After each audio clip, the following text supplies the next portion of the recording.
निश्चय ने हमारे लिए श्रद्धान रूप है, क्योंकि आत्मा भिन्न है, शरीर भिन्न है। इस बात का कथन हमेशा ध्यान देना चाहिए।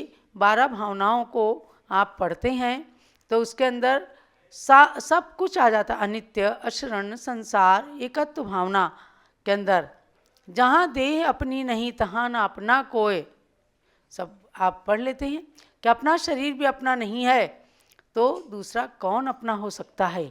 लेकिन व्यवहार में अपना घर, अपनी पत्नी, अपना पुत्र, अपने पति, अपने माता पिता, सबके साथ अपनापन भी होता है। तो ये व्यवहार है, ये भी कभी भी झूठा नहीं है। बस इन सब में रहते हुए भी शुद्धात्म तत्व का श्रद्धान करना, और जब उसकी योग्यता आ जाए तो मुनि व्रतों को धारण करके और शुद्धात्मा की प्राप्ति में लग जाएं। एक मुनिराज को इतना भी ज्ञान नहीं था कि वे नमोकार मंत्र का स्मरण कर सकें। जब भी उनको गुरु कुछ भी सिखाते भूल जाते, बेचारे भूल जाते, बड़े परेशान रहते थे। और फिर अंत में गुरुदेव से कहा कि महाराज मेरी स्मरण शक्ति बहुत ही क्षीण है, कोई मुझे मूल मंत्र बता दीजिए, मेरी आत्मा का कल्याण हो सके।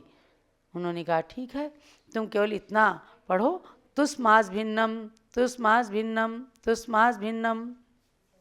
आपने कहानी सुनी होगी ना कि तुस्मासम घोषंतो शिव बूदी केवली जादो। ये सब इन आध्यात्मिक ग्रंथों के अंदर ही तो आचार्यों ने उदाहरण दे करके लिखा है कि वह बेचारे शिवभूति केवली सब कुछ भूल जाते थे।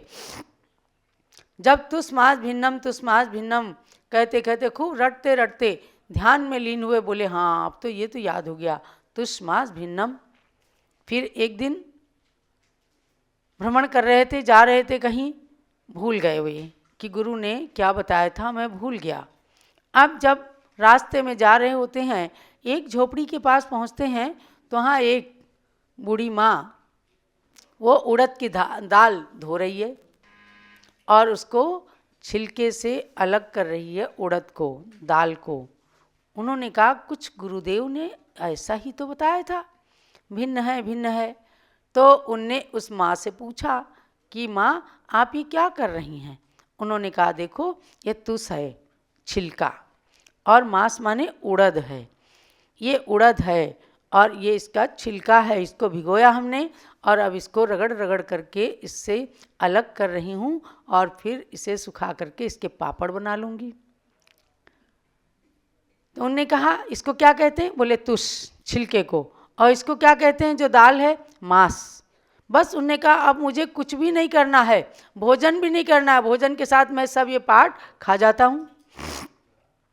उन्होंने आकर बस उसी को मन में बसा लिया कि जैसे वो वृद्धा माता दाल से छिलके को अलग कर रही थी, इसी प्रकार से दाल स्वरूप में मेरी आत्मा है और छिलके के स्वरूप में मेरा शरीर है। तुस्मास भिन्नम, तुस्मास भिन्नम, आत्मा भिन्न है और शरीर भिन्न है। बस इतना करते करते करते करते उन्होंने एकदम उस पर अपने मन को भी केंद्रित कर लिया, अपने वचनों को भी एकदम मन के अंदर प्रवेश करा करके केंद्रित कर लिया कि इसी प्रकार से मेरी आत्मा और शरीर भिन्न है, और वे केवली बन गए। देखो जिन्हें कुछ भी नहीं आता था उनको भी केवल ज्ञान हो गया। कैसे हो गया? गुरु के एक मूल मंत्र से। और कभी कभी गुरु छोटे लोग भी बन जाते हैं। अब उनको अंतिम गुरु के रूप में वह वृद्धा माँ मिल गई जिसने दाल धो करके भी और उनको पाठ पढ़ा दिया, यानी पाठ को याद करा दिया। तो तुस्मासम घोषण तो शिव बूदी केवली जादो, ये आचार्य कुंद कुंद देव ने लिख दिया कि भव्यात्माओं आपको अगर ज़्यादा कुछ नहीं भी याद रहता तो कम से कम संसार के विषय भोगों से वैराग्य धारण करके और शरीर और आत्मा की भिन्नता का जरूर ध्यान रखना। देखो साधु लोग जब दीक्षा लेते हैं तो आत्मा की प्राप्ति के लिए, भगवान आत्मा की प्राप्ति के लिए शरीर से निर्मम तो होना ही पड़ता है, परिवार से मोह को छोड़ना पड़ता है और निर्मोह होकर के शरीर और आत्मा को भिन्न समझने के लिए ही ये जैनेश्वरी दीक्षा धारण की जाती है। और जब चतुर्थ काल के अंदर उत्तम संगनन प्राप्त होता था, तो ऐसी तपस्या करके और केवल ज्ञान को भी प्राप्त कर लिया जाता था। केवल तीर्थंकर भगवंतों ने ही केवल ज्ञान को प्राप्त नहीं किया, बल्कि सामान्य मुनियों ने भी अपने आत्म तत्व को ध्यान दिया करके और केवल ज्ञान प्राप्त कर लिया। तो इन सब बातों को ही तो आचार्यों ने अनुभव के आधार पर, जो भगवान ने केवल ज्ञान में देखा, दिव्य ध्वनि से कहा, उसको आचार्यों ने स्वीकार किया, पुनः उन सब ने अपने जीवन में उसको उतारा, पुनः उन्होंने अपने आगे की शिष्य परंपरा के लिए प्रवचन किया। ये सब अविच्छिन्न प्रवाह से, परंपरा से चीज़ें चली आई, तो इनमें कोई भी दुविधा वाली बात नहीं है। ऐसे करके नियम सार ग्रंथ जो रत्नत्रय के सार को, आत्मा के सार को बताने वाला है, उसके अध्ययन का क्रम बताया। 182 पृष्ठ तक ये बताया कि इस प्रकरण से ये स्पष्ट हो जाता है कि ये ग्रंथ मुनियों के चारित्र का ही वर्णन करता है, इसमें श्रावकों के चारित्र का कोई लेश भी नहीं है। इसलिए मुख्य रूप से इसे मुनियों को पढ़ना चाहिए, और अगर श्रावक पढ़ते हैं तो उन मुनियों के प्रति महान श्रद्धान रखना चाहिए, और ये सोचना चाहिए कि ये कोई भी वर्णन हमारे श्रावकों पर घटित नहीं होता। और आचार्य कुंद स्वामी ने चारित्र पाहुड़ में तथा रयण सार में पृथक से श्रावकों के सम्यक और चारित्र का वर्णन किया है। इस तरह से ग्रंथ के रहस्य को समझा देने के बाद ग्रंथ के किसी प्रकरण में अनर्थ की संभावना नहीं रहती। ये ग्रंथ पूज्य माता ने कब लिखा था? सन 1978 में, जब समाज का सामान्य श्रावक दिग्भ्रमित हो रहा था, उसे केवल निश्चय न की बातों को बता बता करके व्यवहार से विरक्त किया जा रहा था, और मुनियों के प्रति, संतों के प्रति श्रद्धा टूट रही थी। ऐसे समय में विद्वानों के लिए ये एक बड़ा सटीक ग्रंथ लिख करके दिया कि आप जब श्रावकों के बीच में जाएं, समाज के बीच में जाएं, तो इन पुराने पुराने ग्रंथों के उदाहरणों के माध्यम से श्रावकों की चर्या को शुद्ध बनाएं, उन्हें सदाचार सिखाएं और संतों के प्रति उनकी श्रद्धा को बनाएं। अब आगे कहते हैं इसमें कि समय सार के अध्यापन की शैली, ये तो नियम सार हुआ, जो कह रहा है कि आप रत्नत्रय के सार को समझें और सच्चे रत्नत्रय को धारण करके आत्मा का कल्याण करें। अब समय सार जिसका फैशन चला है, जिस समय सार से निश्चयाभासियों की पहचान बन गई है और जिसको शास्त्र की बजाय शस्त्र बना करके उन्होंने संतों के प्रति अविनय का भाव रखा। कभी आप देख ले कि कभी किसी पंच कल्याण के अंदर, किसी महोत्सव के अंदर कोई संत का सानिध्य नहीं रहेगा, और सदगुरु के रूप में कांजी भाई को प्रमोट करते हैं, कांजी भाई को गुरुदेव कह करके, और उनके फोटो लगाना, उनकी मूर्ति लगाना, ये सब क्या है? ये समय सार के स्वाध्याय का समझो कि उसका जो है दुष्प्रभाव है, उसका दुरुपयोग किया गया है। तो समय सार में पूज्य माता कहती हैं कि देखो, निर्जरा अधिकार में सबसे प्रथम गाथा में कहा है, सम्यक दृष्टि के भोग निर्जरा के निमित्त हैं। उसकी टीका में श्री जयसेनाचार्य कहते हैं। अब एक बात और ध्यान रखना कि समय सार की 2 टीकाएं हैं, एक आचार्य अमृतचंद्र सूरी की और एक है आचार्य जयसेन स्वामी की।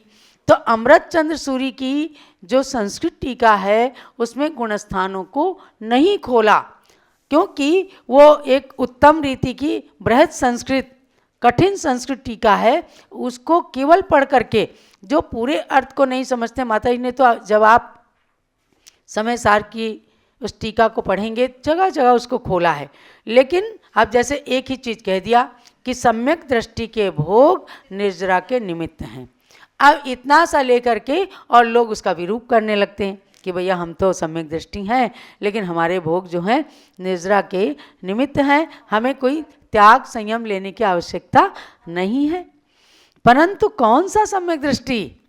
इस बात को लिया शिष्य ने प्रश्न किया कि राग द्वेष और मोह का अभाव हो जाने पर निजरा के निमित्त हैं, ऐसा आपने कहा, किंतु सम्यक दृष्टि के तो राग आदि हैं, चाहे वो सम्राट चक्रवर्ती भरत रहे, चाहे मर्यादा पुरुषोत्तम रामचंद्र रहे, इन सब ने क्षायिक सम्यक दर्शन को भी प्राप्त करने के बाद युद्ध भी किया, राग द्वेष भी आया, तो वे रागी तो थी लेकिन क्षायिक सम्यक दर्शन था, तो उनके लिए कहते हैं पुनः किसी वस्तु का उपभोग उनके निर्जरा का कारण कैसे होगा, ये शिष्य ने प्रश्न किया। तो आचार्य जयसेन स्वामी की जो टीका है उसमें बहुत खुलासा किया है, अत्र ग्रंथे वस्तुवृत्त्या वीतराग सम्यक दृष्टि ग्रहणम। क्या देखो स्पष्ट हो जाता है, यहाँ सम्यक दर्शन से क्या लेना, वीतराग सम्यक दर्शन। यस्तु चतुर्थ गुण स्थानवर्ती सराग मिथ्या सराग सम्यक दृष्टि तस्य गौण वृत्त्या ग्रहणम। ये जब पढ़ते हैं, दोनों टीकाएं पढ़ें तो कभी भ्रमित नहीं होंगे, और इन पंक्तियों पर दृष्टि डालेंगे तो भ्रमित नहीं होंगे। कह रहे हैं कि जो सराग सम्यक दृष्टि है उनको गौण वृत्ति से ग्रहण करना, किंतु जो वीतराग सम्यक दृष्टि है उनकी कर्म निजरा अधिक होती है, इसलिए चतुर्थ गुण स्थानवर्ती सम्यक दृष्टि का ग्रहण तो गौण रूप से है, यहाँ वास्तव में वीतराग सम्यक दृष्टि का कथन है, ग्रहण है, तथा मिथ्या दृष्टि की अपेक्षा अविरत सम्यक दृष्टि के भी अनंतानुबंधी कषाय चतुष्क और मिथ्यात्व जनित राग आदि नहीं है, अतः उतने अंश में उसके भी निर्जरा है। यानी जहाँ जितने अंश में उनका मिथ्यात्व समाप्त हुआ है तो उनके भी कर्मों की निर्जरा है। सम्यक दर्शन चूंकि कर्म निर्जरा का कारण है, इसलिए इन चीज़ों को, ऐसे तो सरल भी बहुत है लेकिन थोड़ा सा कठिनाई इसलिए है कि सराग और वीतराग में अंतर नहीं समझ पाते। श्रावक तो निश्चित रूप से सराग सम्यक दृष्टि है, संतों में, साधुओं में, निर्ग्रंथ दिगंबर मुनियों में सराग सम्यक दृष्टि और वीतराग सम्यक दृष्टि ऐसे दो भेद हो जाते हैं। हाँ, जिनके क्षायिक सम्यक दर्शन है ऐसे श्रावकों का सम्यक दर्शन क्षायिक की अपेक्षा वीतराग सम्यक दर्शन कहा जाता है, तो इसलिए उसका भी खुलासा किया है। तो ये प्रकरण जो है इसका सार रूप अगर आप समझेंगे तो उसके सार में यही कहना है कि जब नियम सार, समय सार, प्रवचन सार इन ग्रंथों को पढ़ा जाए तो ये समझना है कि विशेष रूप से, मुख्य रूप से मुनियों के लिए, निर्ग्रंथ दिगंबर मुनियों के लिए ही हैं और हमारे लिए गौण रूप से हैं। जब हम तमाम प्रथमानुयोग, करणानुयोग, चरणानुयोग के ग्रंथों के स्वाध्याय में निष्णात हो जाएं, निपुण बन जाएं, तब इन ग्रंथों का स्वाध्याय करेंगे तो आप भी दिग्भ्रमित नहीं होंगे। लेकिन आज तो तमाम लोग दिग्भ्रमित होते हुए ही देखे जाते हैं। तो इस प्रकरण को ज़्यादा न बढ़ा करके हम आते हैं पुनः पेज नंबर 183 पर कि ये समय सार का रहस्य हुआ कि समय सार में अमृतचंद्र सूरी और जय सेनाचार्य की टीकाओं को पढ़ना आप सबके लिए भी मैं प्रेरणा करती हूँ कि अगर समय सार पढ़ने की इच्छा है तो आप ज्ञानमती माता के द्वारा जो हिंदी में अनुवाद है जिसके अंदर अमृतचंद्र सूरी और जय सेनाचार्य की दोनों टीकाएं हैं, उनको आप पढ़िए और तब आपका विषय स्पष्ट हो जाएगा। और एक श्री जय सेनाचार्य की तात्पर्यवृत्ति टीका का हिंदी में अनुवाद आचार्य ज्ञान सागर महाराज जी ने भी किया था, तो उन्होंने भी अपने संस्कृत ज्ञान का सदुपयोग किया था। लेकिन जब दोनों टीकाओं को पढ़ लेंगे आप तो आप समझ जाएंगे कि आचार्य अमृतचंद्र सूरी की टीका भी हमें दिग्भ्रमित कराने वाली नहीं है। अब आगे देखिए, कहते हैं कि श्रावकों के 12 व्रत रूप देश चारित्र में श्री कुंद देव ने निश्चय नय के आश्रय का प्रतिपादन नहीं किया है, क्योंकि श्रावक तो उसकी तो सारी क्रियाएं व्यवहार रूपी हैं, वो बेचारा निश्चय में कहाँ जा सकता है। किसी भी ग्रंथ में श्रावकों के व्रतों में निश्चय नय के आश्रय का विधान देखने में नहीं आया। फिर शंका की है, बालकों को किन्हीं धार्मिक पाठ्य पुस्तकों में 7 व्यसनों में भी निश्चय नय को घटित करने की प्रक्रिया देखी जाती है। मतलब प्रश्न हुआ, समाधान करते हैं नहीं। किसी भी आचार्य प्रणीत ग्रंथ में 7 व्यसन, 12 व्रत तथा 11 प्रतिमाओं में निश्चय का कथन देखने को नहीं मिलता है, क्योंकि ये सारी चीज़ें, भाई 7 व्यसन छोड़ना है तो छोड़ना ही है, 5 पापों को छोड़ना है तो 5 अणुव्रतों को या महाव्रतों को धारण करना ही है। ये सब कुछ व्यवहार है, उसमें निश्चय कहाँ से क्या लाएंगे, क्योंकि निश्चय तो आत्मा के वास्तविक स्वरूप को बताता है। क्योंकि जब मुनियों के चारित्र को भी व्यवहार कहा है, तब श्रावकों का चारित्र तो व्यवहार चारित्र है ही है, वहाँ तो निश्चय का लेश भी नहीं है। इसलिए कहा गया असुहादो विनिवित्ति सुहे पवित्ति अजान चारितम वह समिति गुत्तिरुवम व्यवहार नयादु जीर्ण भणियम। क्या अशुभ कार्यों से निवृत्त होना और शुभ कार्यों में प्रवृत्त होना, ये है चारित्र। समझ गए ना? चारित्र क्या है? अशुभ कार्यों से यानी पापों से विरक्त होना, और शुभ में प्रवृत्त माने व्रतों को धारण करना, इसी का नाम है चारित्र। और वह चारित्र व्रत, समिति, गुप्ती रूप से होता है, ऐसा जिनेंद्र भगवान ने कहा है। और ये चारित्र व्यवहार चारित्र है। देखो भव्यात्माओं, आप तमाम पढ़ते होंगे कि हे मुनियों के लिए वे कवि दयानंद राय भूधरदास जी, ते गुरु मेरे उर्वसो जे भव जलधि जहाज आप तरें पर तारही ऐसे श्री ऋषिराज। किसी श्रावक के लिए नहीं कहा कि हे सदगुरु मेरे उर्वसो। ये तो आज की विडंबना है कि जो सदगुरु को गुरुदेव वस्त्र सहित को गुरुदेव कहते हैं और निर्ग्रंथ दिगंबर संतों की अवहेलना करते हैं। ये समझो इससे और ज़्यादा मिथ्यात्व तो क्या हो सकता है। लेकिन ये सब दया के पात्र हैं और उनका अपना कर्म है। तो जे भव जलधि जहाज ते गुरु मेरे उर्वसो, वे गुरु मेरे उर में, मेरे हृदय में बस जाएं। जो भव जलधि जहाज, भव रूपी जलधि को, समुद्र को तिरने के लिए जहाज के समान हैं। और क्योंकि वे स्वयं तिरते हैं, आप तिरे पर तारही ऐसे श्री ऋषिराज स्वयं तिरते हैं और दूसरों को भी तिराते हैं। माने गुरुओं का आश्रय लेकर के स्वयं शिष्य भी तिर जाते हैं। तो ऐसे निर्ग्रंथ दिगंबर गुरु ही होते हैं जो दूसरों को भी तिराने वाले होते हैं। तो इसलिए आप ध्यान रखना कि सच तो सच्चे गुरु की महिमा अज्ञानी समझ न पाते हैं। यहाँ सब अगर कोई भी प्रकरण पढ़ें, इसके अंदर गुरु की महिमा है कि अगर तीर्थंकर या महापुरुषों की बात लें, उन्होंने भी किसी न किसी भाव में गुरु की शरण ली और गुरु के उपदेश से ही आगे भी भगवान बने। तो सच्चे गुरु की महिमा अज्ञानी समझ न पाते हैं और ज्ञानी उनको ब्रह्मा विष्णु एवं महेश बतलाते हैं। त्वमेव माता च पिता त्वमेव, सब कहते हैं ना, आप ही मेरी माता हैं, आप ही मेरे पिता हैं, आप ही भगवान हैं, आप ही बंधु हैं, आप ही सखा हैं। जब इतना समर्पण गुरु के प्रति होता है तब भगवान तो ऊपर रहते हैं, भगवान तो ऊपर रहते हैं, गुरु उनका पथ दर्शाते हैं और गुरु के पथ पर चलने वाले एक दिन खुद गुरु बन जाते हैं। ऐसे गुरुओं की शरण लेने वाले या उनके पथ का अनुसरण करने वाले एक दिन स्वयं गुरु बन जाते हैं और गुरु बन करके एक दिन वे स्वयं भगवान भी बन जाते हैं।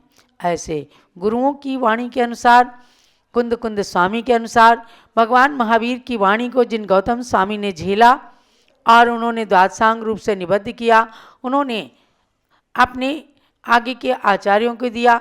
उनमें अधिकतम बहुत प्रसिद्धि के रूप में कुंद कुंद आचार्य का नाम आता है, जिन्होंने हमें 84 पाहुड़ ग्रंथ लिखे दिए और उनके पथ पर चल करके स्वामी समंत भद्र, अकलंक देव, उमा स्वामी आदि तमाम आचार्यों ने हमारे लिए पथ प्रशस्त किया, ग्रंथों को लिख करके दिया। इन्हीं ग्रंथों के सार को इस प्रवचन निर्देशिका में भर करके और आप सबको पथ से भटकने से रोकने का प्रयास पूज्य ज्ञानमती माता ने किया है। तो आज के स्वाध्याय का हमें यही सार समझना है कि हाँ, गृहस्थ लोग श्रावकों की चर्या का वर्णन पढ़ें और श्रावक श्रावक की उत्तम चर्या का पालन करें। और संत लोग अपनी चर्या के अनुसार शास्त्रों का स्वाध्याय करके अपनी चर्या को निर्दोष बनाएं और कभी भटकने ना पाएं। निश्चय और व्यवहार इन दोनों रत्नत्रय के सार को समझ करके अपनी आत्मा का कल्याण हो, ऐसा स्वाध्याय हमेशा करना चाहिए। जावाणी के ज्ञान ते सूझे लोकालोक, सोवाणी मस्तक चढ़ो सदा देतऊँ दोग। हे जिनवाणी भारती तोई जपूं दिन रैन, जो तेरी शरणा गए सो पामे सुख चैन। ज्ञानमती को नित नमो ज्ञान कली खिल जाए, ज्ञान ज्योति की चमक में जीवन मम मिल जाए। जलो द्वादशांगमयी जिनवाणी माता की जय। और अब गुरु भक्ति गुरु पूजन को लेंगे। प्रथमाचार्य शांति सागर के पद में अर्घ्य समर्पण है। वीर सिंधु अरुणेमि सिंधु आचार्य के पद का अर्चन है। परम तपस्वी तीनों गुरु शिव पद साधक कहलाते हैं। इन पद में चंदनामती हम अर्घ्य कथाल चढ़ाते हैं। ओम ह्रीं श्री शांति सागर वीर सागर नेमि सागराचार्य त्रय मुनिंद्रेभ्यो अनर्घ्य पद प्राप्त अर्घ्यम निरूपामिति स्वाहा। जलो गणी प्रमुख श्री ज्ञानमती माता जी की पूजन करो जी। श्री गणनी ज्ञानमती माता जी की पूजन करो जी। जिनकी पूजन करने से अज्ञान तिमिर नश जाता है, जिनकी दिव्य देशना से शुभ ज्ञान हृदय बस जाता है, उनके श्री चरणों में आवाहन स्थापन करते हैं। सन्निधि कर्ण विधि पूर्वक पुष्पांजलि अर्पित करते हैं, पुष्पांजलि अर्पित करते हैं। पूजन करो जी श्री गणनी ज्ञानमती माता जी के पूजन करो जी। ओम ह्रीं गणी प्रमुख श्री ज्ञानमती माता अत्र अवतर समूषटावाननम। ओम ह्रीं गणी प्रमुख श्री ज्ञानमती माता अत्र तिष्ठ तिष्ठ ठठै स्थापनम। ओम ह्रीं गणी प्रमुख श्री ज्ञानमती माता अत्र मम सन्निधौ भव वसट सन्निधिकरणम स्थापनम। ज्ञानमती जी नाम तुम्हारा ज्ञान सरित अवगाहन है। तेरी पावन प्रतिभा लख कर मेरा मन भी पावन है। मुझे ज्ञानी ने माँ जब से तेरी छाया पाई है, तब से दुनिया की कोई छवि मुझको लुभा न पाई है। ज्ञानामृत जल पीने हेतु तव पद में मेरा मन है। तेरी पावन प्रतिभा लख कर मेरा मन भी पावन है। ओम ह्रीं गणी प्रमुख श्री ज्ञानमती मात्रे जलम निरूपामिति स्वाहा। चंदन और सुगंधित गंधों की वसुधा पर कमी नहीं, लेकिन तेरी ज्ञान सुगंधि से सुरभित है आज मही। उसी ज्ञान की सौरभ लेने को आतुर मेरा मन है। तेरी पावन प्रतिभा लख कर मेरा मन भी पावन है। ओम ह्रीं गणी प्रमुख श्री ज्ञानमती मात्रे चंदनम निरूपामिति स्वाहा। जग के नश्वर वैभव से मैंने शाश्वत सुखता चाहा, पर तेरे उपदेशों से वैराग्य हृदय मेरे भाया। अक्षय सुख के लिए मुझे तेरा प्रवचन ही साधन है। तेरी पावन प्रतिभा लख कर मेरा मन भी पावन है। ओम ह्रीं गणी प्रमुख श्री ज्ञानमती मात्रे अक्षतम निरूपामिति स्वाहा।